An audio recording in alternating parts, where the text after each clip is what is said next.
coming to our next session, which is called Asia, a Breath of Fresh Air. And can I ask Agni, Argyri, and Richard Parkinson to join me on stage, please? Hello. Oh, we've got a microphone that's still there. Hello. Sorry for the wait. Welcome to this session. Thank you for coming. Thank you for waiting. So, Agni, you are offshore wind analyst at industry organization World Forum Offshore Wind. Tell us, how big is the Asian market when it comes to offshore wind, and how much more potential is there? Yes.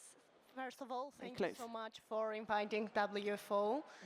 Yes, we can say that Asia-Pacific market is still very large and has immense potential for the future.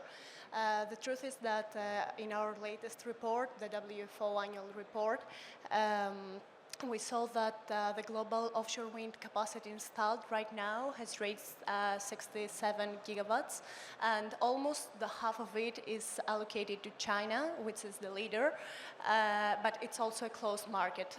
So we have other emerging markets such as Taiwan, the Philippines, or Vietnam and Taiwan that are going to have great potential.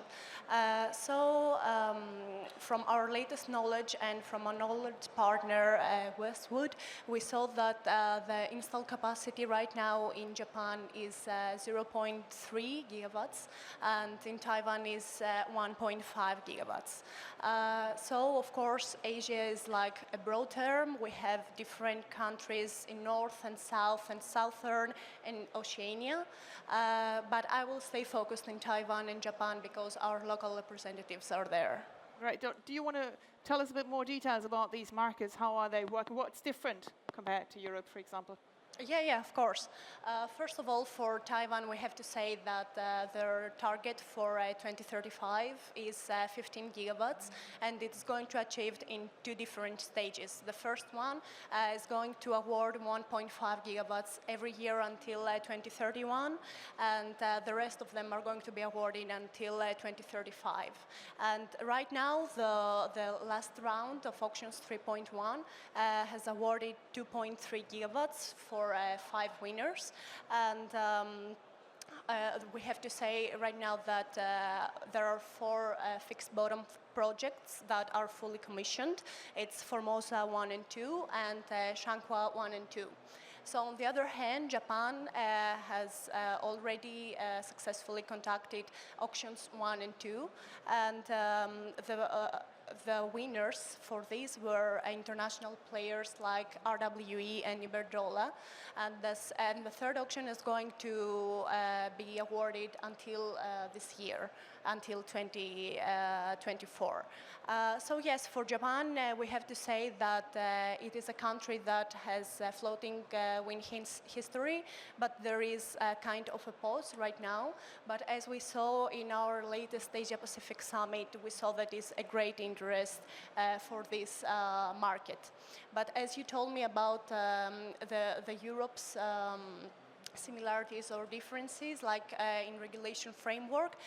On the one hand, we have Taiwan, which tried to give a lot of financial perks to their investors in order to have a more appealing offshore wind farm.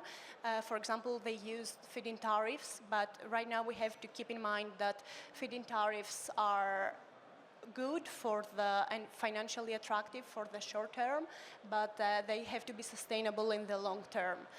So this is something that Taiwan has focused on.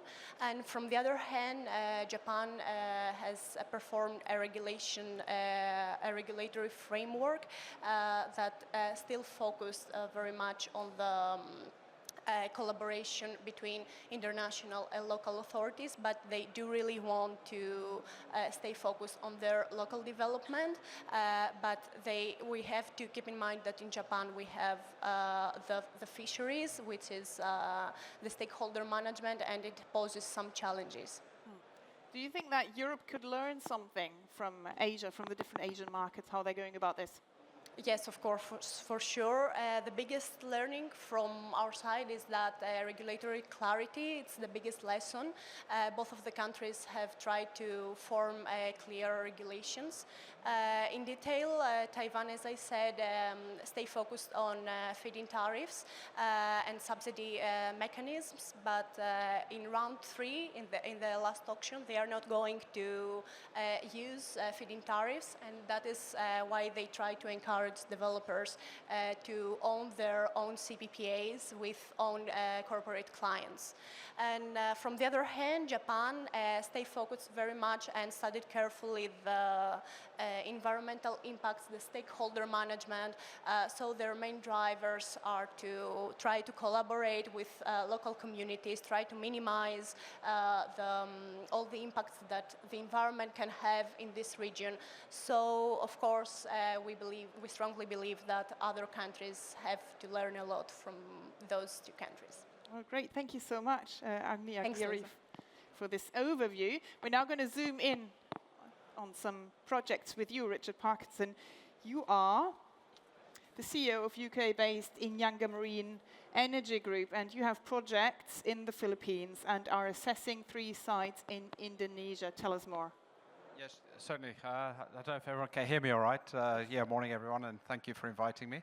We have been awarded a commercial tender last year to deliver a 1 megawatt project in Kapul Island, which is a small island in San Bernardino Straits in the Philippines. That project is going to be delivered in 2026. We're just going through the financing, looking at resource assessment. And San Bernardino Straits has huge potential for further development. It's very exciting. And the project was not one we developed, it was commercially awarded to us. It's a tidal project, right? Yeah, that's right. So we'll be using our HydroWing technology. So it will be 2 of our new generation T3 turbines that will be going in there. We will be doing a pilot project in Wales next year. And then the following year, we'll be delivering the 2 turbines to the Philippines for that project. And what about Indonesia? I understand you're assessing 3 sites there. What's interesting about that market?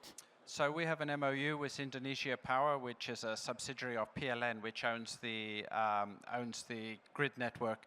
I think Indonesia is a very similar market to the Philippines. Most of the projects are typically going to be in the 10 to 30 megawatt scale, and we'll nearly always be looking at island communities where they're currently using diesel generators. The costs of diesel generators is extremely high. There's logistics issues getting the fuel to the islands. So we're doing a lot of research looking at analyzing the resource, but also working with solar and storage in order to displace diesel.